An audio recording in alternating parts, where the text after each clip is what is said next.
మన భూమి అంతా ఎన్నో జీవాలతో నిండిపోయింది. లోతైన సముద్ర గర్భం నుండి ఎత్తైన పర్వతాల వరకు ఎక్కడ చూసినా ఏదో ఒక జీవం కనబడుతూ ఉంటుంది. కంటికి కనిపించని బ్యాక్టీరియా నుండి కొన్ని టన్నుల బరువు ఉండే నీలి తిమింగలాల వరకు, చిన్న గడ్డి పరక నుండి మహావృక్షాల వరకు, ఇలా ఇప్పటి వరకు సుమారుగా 13 లక్షల రకాల జీవజాతులను మన శాస్త్రవేత్తలు కనుగొన్నారు. ఈ సంఖ్య 87 లక్షల వరకు ఉండొచ్చని అంచనా. అయితే ఇలా ప్రాణం ఉన్న అన్ని జీవుల్లోనూ ఉండి మొత్తం జీవజాతులను ఒక క్రమ పద్ధతిలో నడిపిస్తున్నది ఏమిటి? ప్రపంచంలో ఇన్ని వందల కోట్ల మంది ప్రజలు ఉన్నా ఒకరు ఉన్నట్టు మరొకరు లేకుండా ఉండడానికి కారణం ఏమిటి? ఒక మనిషి ఎంత ఎత్తు ఉండాలి? అతని రూపు ఏ విధంగా ఉండాలి? ఒక మామిడి పండు ఎంత రుచికరంగా ఉండాలి? దానిలో ఎన్ని విటమిన్లు, ప్రోటీన్లు ఉండాలి? చివరికి ఒక పువ్వు ఏ రంగులో ఉండాలి? దాని నుండి ఎటువంటి సువాసన రావాలి? ఇలా భూమి మీద ప్రతి జీవి భవిష్యత్తును నిర్ణయించేది ఒకటి ఉంది, అదే డిఎన్ఏ. సింపుల్గా చెప్పాలంటే ఈ భూమి మీద జీవనానికి రహస్యం ఈ డిఎన్ఏనే. అసలు డిఎన్ఏ అంటే ఏమిటి? ఎలా పనిచేస్తుంది? డిఎన్ఏ ఆధారంగా చేసుకుని భవిష్యత్తులో రాబోతున్న మార్పులు ఏ విధంగా ఉండబోతున్నాయి? ఇలా డిఎన్ఏకి సంబంధించిన ఎన్నో ఇంట్రెస్టింగ్ విషయాలు ఈ వీడియోలో తెలుసుకుందాం. మనకు తెలియకుండా మన శరీరం లోపల ఎంత గొప్ప వ్యవస్థ నడుస్తుందో తెలిస్తే ఆశ్చర్యపోక తప్పదు. కాబట్టి ఈ వీడియోను పూర్తిగా చూడండి. ప్రతి మనిషి జీవితం కూడా ఒకేలా మొదలవుతుంది. తల్లి నుండి ఒకటి, తండ్రి నుండి ఒకటి వచ్చిన 2 కణాలు కలిసి ఒక కణంగా మారుతుంది. తర్వాత ఈ కణం 2 కణాలుగా విభజించబడుతుంది. ఆ 2 4 కణాలుగా, ఇలా సుమారుగా 10 ట్రిలియన్ కణాలు అయ్యే వరకు ఈ విభజన జరుగుతుంది. సరే, అసలు ఇన్ని కోట్ల కణాలన్నీ కలిసి ఒక మనిషి ఆకారంలో ఎలా మారాలో, ఏ కణాలు కళ్ళుగా తయారవ్వాలి, ఏ కణాలు చేతులుగా తయారవ్వాలి, ఏ కణాలు మెదడుగా మారాలో చెప్పేది ఈ డిఎన్ఏ. డిఎన్ఏ అంటే డియాక్సీ రైబో న్యూక్లిక్ యాసిడ్. అంటే మన బాడీ ఎలా తయారవ్వాలో చెప్పే ఇన్స్ట్రక్షన్స్ అన్నీ జీన్స్ రూపంలో ఈ డిఎన్ఏలో ఉంటాయి.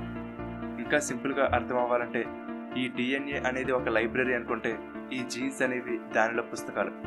మనం ఏ రంగులో ఉండాలి, మనలో ఏ బ్లడ్ గ్రూప్ ఉండాలి, తల ఎక్కడ ఉండాలి, చేతికి ఎన్ని వేళ్ళు ఉండాలి, ఇలా మొత్తం మన శరీరానికి సంబంధించిన సమాచారం అంతా కూడా ఈ జీన్స్ రూపంలో మన డిఎన్ఏలో ఉంటాయి. ఇలా మన డిఎన్ఏ సుమారుగా 20,000 నుండి 40,000 జీన్స్ని కలిగి ఉంటుంది. అలా ఏ జీవికి సంబంధించిన డిఎన్ఏలో దాని శరీర నిర్మాణాలకు సంబంధించిన డేటా ఉంటుంది. మీకు తెలుసా, మనిషి డిఎన్ఏలో జీన్స్ కన్నా మొక్కజొన్న పొత్తులో ఉండే డిఎన్ఏలో జీన్స్ ఎక్కువ. సరే, అసలు ఈ డిఎన్ఏ ఎలా ఉంటుందో చూద్దాం. జాగ్రత్తగా వినండి. మన శరీరంలో ప్రతి కణంలోని మధ్య భాగంలో ఈ డిఎన్ఏ అనేది మెలికలు తిరిగిన ఒక నిచ్చెన ఆకారంలో ఉంటుంది. ఇది యాడ్నిన్, థైమిన్, గ్వానిన్, సైటోసిన్ అనే 4 మాలిక్యూల్స్తో తయారు చేయబడి ఉంటుంది. వీటిని సింపుల్గా ఏ, టి, జి, సిలతో సూచిస్తారు. దీనిలో ఏ ఎప్పుడు టీతో, జి ఎప్పుడు సితో జతగా ఉంటాయి. మన జెనెటిక్ ఇన్ఫర్మేషన్ అంతా కూడా వీటి అమరికల ఆధారంగా స్టోర్ అయి ఉంటుంది. ప్రతి కణంలో ఈ డిఎన్ఏ అంతా ఒక దారపు ఉండలా చుట్టబడి ఉంటుంది. మీకు తెలుసా, ఒక కణంలోని డిఎన్ఏని బయటికి తీసి మొత్తం విడదీస్తే అది 2 మీటర్ల పొడవు ఉంటుంది. ఒకసారి ఊహించుకోండి, మన కంటికి కూడా కనిపించినంత 0.09 మైక్రోమీటర్ సైజులో ఉండే ఒక కణంలో 2 మీటర్ల పొడవైన డిఎన్ఏ ఉందంటే ఎంత అద్భుతమైన నిర్మాణమో అర్థం చేసుకోవచ్చు. అంటే మన శరీరంలో ఉన్న 10 ట్రిలియన్ కణాలలో ఉన్న డిఎన్ఏ మొత్తాన్ని విడదీసి ఒకదాని చివర మరొకటి కనెక్ట్ చేస్తే అది మన భూమి నుండి ప్లూటో వరకు వెళ్ళి తిరిగి మళ్ళీ మన భూమి వరకు ఎంత పొడవు ఉంటుందో అంత పొడవైన డిఎన్ఏ మన శరీరంలో ఉందన్నమాట. సరే, అసలు ఇప్పుడు డిఎన్ఏలో డేటా ఎలా స్టోర్ అవుతుందో చూద్దాం. మనం ముందు చెప్పుకున్నట్టుగా ఏ, టి, జి, సిలలో ఏవో ఒక 3 మాలిక్యూల్స్ కలిసి ఒక వర్డ్గా ఏర్పడతాయి. ఉదాహరణకి ఏటీసీ, టీజీఏ, జిఏసి, సిఏజి ఇలా అన్నమాట. ఇక్కడ 3 లెటర్స్ కలిసి ఒక గ్రూప్గా ఏర్పడ్డాయి కదా. ఈ విధంగా మన శరీరంలోని ప్రతి కణంలో కూడా 300 కోట్ల లెటర్స్ పొడవైన డేటా స్టోర్ అయి ఉంటుంది. ఈ ప్రపంచంలో మనుషులందరిలోనూ 99.9% డిఎన్ఏ సేమ్ ఉంటుంది. ఆ మిగిలిన 0.1% డిఫరెన్స్ వల్ల మన రంగు, ఎత్తు, ఆకారం, రూపు ఇలా అన్నిటిలోనూ ఇన్ని మార్పులు ఏర్పడ్డాయి. అంతేకాదు, మనలో డిఎన్ఏ, చింపాంజీలో ఉండే డిఎన్ఏ సుమారుగా 98% ఒకేలా ఉంటుంది. మరొక విచిత్రం ఏమిటంటే మనిషి డిఎన్ఏ అరటిపండులో ఉండే డిఎన్ఏతో 50% మ్యాచ్ అవుతుంది. సరే, ఇప్పుడు ఈ డిఎన్ఏలో జరిగే మార్పులు మన మీద ఎటువంటి ప్రభావాన్ని చూపిస్తుందో చూద్దాం. మనం ముందు చెప్పుకున్నట్టుగానే ఈ డిఎన్ఏ అనేది ఏ, టి, జి, సి అనే మాలిక్యూల్స్తో ఒక సీక్వెన్స్లో నిర్మించబడి ఉంటుంది. ఇప్పుడు ఒక కణం 2 కణాలుగా విభజన చెందుతున్నప్పుడు మొదటి కణంలో ఉన్న డిఎన్ఏనే రెండవ కణంలో కూడా యాజ్ ఇట్ ఈజ్ కాపీ అవుతుంది. అయితే ఈ సమయంలో ఒక్కొక్కసారి చిన్న చిన్న ఎర్రర్స్ జరగడం వల్ల ఈ సీక్వెన్స్ చేంజ్ అయ్యి డిఎన్ఏ డ్యామేజ్ అవుతుంది. ఇది ఒక్కటే కాదు, సూర్యుడి నుండి వచ్చే యూవీ కిరణాల వల్ల కానీ, కొన్ని కెమికల్స్ వలన కానీ, మత్తు పదార్థాలు తీసుకున్న పొగ తాగిన సమయంలో కూడా ఈ డిఎన్ఏ డ్యామేజ్ అవుతుంది. ఇలా ఒక రోజుకి సుమారుగా 10 లక్షల సార్లు మన డిఎన్ఏ డ్యామేజ్ అవుతూ ఉంటుంది. అయితే మన శరీరంలో సెల్ఫ్ రిపేర్ మెకానిజం ఉంటుంది. ఇది నిరంతరం డ్యామేజ్ అయిన డిఎన్ఏని తిరిగి రిపేర్ చేస్తూ ఉంటుంది. కానీ ఒక్కొక్కసారి డ్యామేజ్ అయిన డిఎన్ఏ రిపేర్ అవ్వదు. దీనిని మ్యూటేషన్ అంటారు. ఇలా డ్యామేజ్ అయిన డిఎన్ఏ వల్ల మనకి ఎటువంటి ప్రమాదం ఉండకపోవచ్చు, లేదా అది మనకు ఉపయోగపడవచ్చు. కానీ ఒక్కొక్కసారి అది క్యాన్సర్ కూడా దారితీయవచ్చు.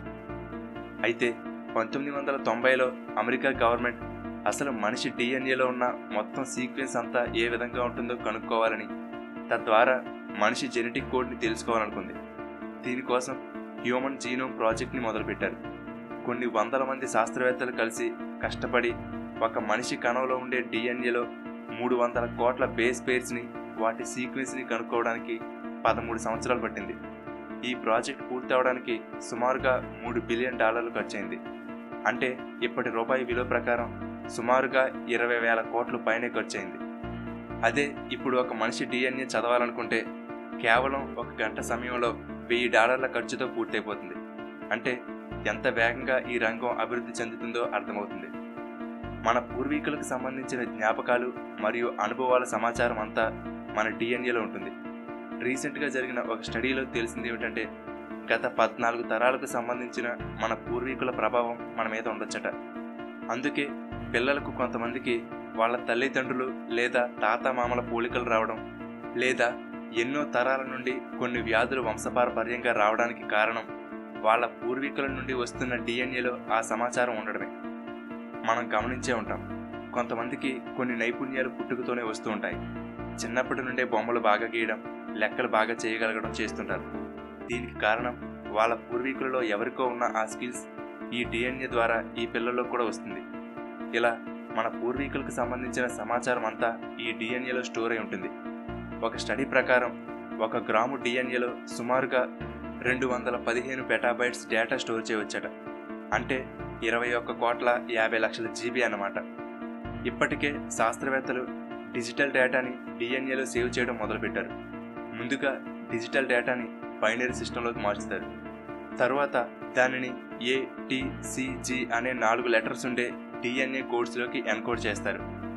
ఇప్పుడు మనం వాడుతున్న సీడీలు, మెమరీ కార్డులలో డేటా కొన్ని సంవత్సరాల వరకే ఉంటుంది. కానీ డిఎన్ఏలో సేవ్ చేసిన డేటా కొన్ని వందల వేల సంవత్సరాల వరకు భద్రంగా ఉంటుంది. ఇప్పుడు మనం డేటాని సేవ్ చేయడానికి పెద్ద పెద్ద సర్వర్లు, భారీ డేటా స్టోరేజ్ సెంటర్లు ఉపయోగిస్తున్నాం. కానీ అదే డిఎన్ఏలో స్టోర్ చేసే టెక్నాలజీ అందుబాటులోకి వస్తే 10 కోట్ల HD సినిమాలను ఒక పెన్సిల్ పైన ఉండే చిన్న ఎరేజర్ అంత సైజులో సరిపెట్టవచ్చు. ఒక షూ బాక్స్ సైజులో ఉన్న డిఎన్ఏలో ఈ ప్రపంచంలోని మొత్తం ఇన్ఫర్మేషన్ అంతా స్టోర్ చేయవచ్చు. భవిష్యత్తులో ఈ ఇమేజెస్, వీడియోస్, ఫైల్స్ అన్నీ కూడా ఈ డిఎన్ఏలో స్టోర్ చేసే రోజులు రాబోతున్నాయి. ఇప్పుడు మన శాస్త్ర పరిజ్ఞానం మరొక ముందడుగు వేసింది. అదే జీనోమ్ ఎడిటింగ్. అంటే మనలోని డిఎన్ఏని మనకు కావలసినట్టుగా ఎడిటింగ్ చేసుకుని డిజైన్ చేసుకునే టెక్నాలజీ. దీనినే క్రిస్పర్ అని అంటారు. కొన్ని కుటుంబాలలో ఎన్నో తరాల నుండి ఎన్నో వ్యాధులు వంశపారపర్యంగా పట్టి పీడిస్తుంటాయి. అటువంటప్పుడు ఆ వ్యాధి వాళ్ళ పిల్లలకు రాకుండా ఉండడం కోసం మన డిఎన్ఏలో ఆ వ్యాధికి సంబంధించిన భాగాన్ని తీసేయవచ్చు. దీంతో ఆ వ్యాధులు పిల్లలకు రాకుండా ఉంటాయి. అంతేకాదు, తల్లిదండ్రులలో తండ్రి పొడవుగా బలంగా ఉండడం అనుకుందాం, తల్లి చాలా తెలివైందనుకుందాం.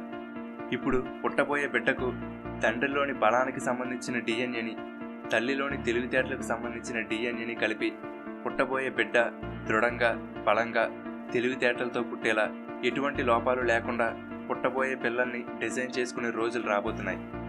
అలాగే ఈ ప్రపంచంలో ఎక్కువ మంది చనిపోయేది వయసు అయిపోయి ముసలితనం రావడం వల్ల. కాబట్టి ఈ వృద్ధాప్యాన్ని స్లో చేసి మనిషి జీవితకాలాన్ని పెంచే దిశగా కూడా ప్రయోగాలు జరుగుతున్నాయి. మీకు తెలుసా, జెల్లీ ఫిష్లు వాటిని ఎవరైనా చంపితే చనిపోతాయి, కానీ వయసు అయిపోయి చనిపోవడం అంటూ ఉండదు. కాబట్టి జెల్లీ ఫిష్లోని డిఎన్ఏని తీసి మనుషుల డిఎన్ఏతో కలిపే ప్రయత్నాలు కూడా జరుగుతున్నాయి. అయితే పూర్తిగా చావు లేకుండా చేయడం అసాధ్యం, కాబట్టి కనీసం మనిషి జీవితకాలం పెంచే దిశగా పరిశోధనలు చేస్తున్నారు. ఈ క్రిస్పర్ టెక్నాలజీతో క్యాన్సర్, ఎయిడ్స్ వంటి భయంకరమైన వ్యాధులను నయం చేయడానికి ప్రయత్నిస్తున్నారు. ఇప్పటికే జపాన్లోని కోబ్ యూనివర్సిటీకి చెందిన శాస్త్రవేత్తలు ఈ జీనోమ్ ఎడిటింగ్ ద్వారా ఎయిడ్స్ సోకిన కణాల లోపల వైరస్ డెవలప్ అవ్వకుండా బ్లాక్ చేయగలిగారు. ఈ జెనెటిక్ ఇంజనీరింగ్ యొక్క ముఖ్య ఉద్దేశం ఏమిటంటే వ్యాధులను నయం చేయడం, ఎటువంటి లోపాలు లేకుండా పిల్లలను పుట్టించడం, మనిషి జీవితకాలాన్ని పెంచడం. అయితే ఈ డిఎన్ఏని ఎడిటింగ్ చేయడం చాలా జాగ్రత్తగా చేయాలి. పొరపాటున తప్పుగా జీన్స్ని ఎడిట్ చేస్తే మనం ఊహించని పరిణామాలు ఏర్పడే అవకాశం ఉంది. చివరగా ప్రాణమున్న ప్రతి జీవి ఎలా పుట్టాలి, ఎలా పెరగాలి, ఎలా ప్రవర్తించాలి అని నిర్ణయించేది ఈ డిఎన్ఏ. అసలు మనం ఒక కంప్యూటర్ అనుకుంటే ఈ డిఎన్ఏ అనేది దానిలోని సాఫ్ట్వేర్ అన్నమాట. సాఫ్ట్వేర్ లేకపోతే కంప్యూటర్ ఎలా రన్ అవ్వదో, ఈ డిఎన్ఏ లేకపోతే మన పరిస్థితి కూడా అంతే.